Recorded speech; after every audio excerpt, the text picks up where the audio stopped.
Hi అందరికీ welcome to మన పరిచయం. నేను మీ ఉమా.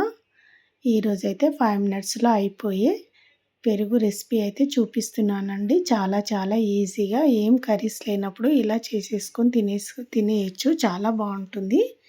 మీరు కూడా చూసి తప్పకుండా ట్రై చేయండి. నేనైతే 1 కప్పు పెరుగు తీసుకున్నాను.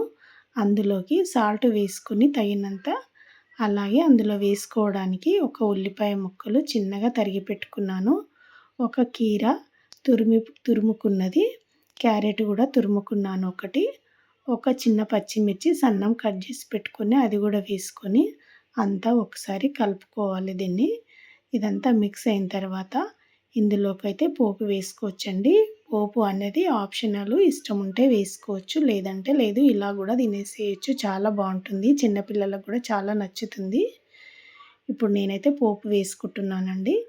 కడాయిలో ఆయిల్ వేసుకొని ఆవాలు, జీలకర్ర, పచ్చిమిర్చి, కరివేపాకు వేసుకొని పోపు వేసుకున్నాను. ఇక్కడ ఎండుమిర్చి కూడా వేసుకోవచ్చు. నేనైతే పచ్చిమిర్చి వేసుకున్నాను.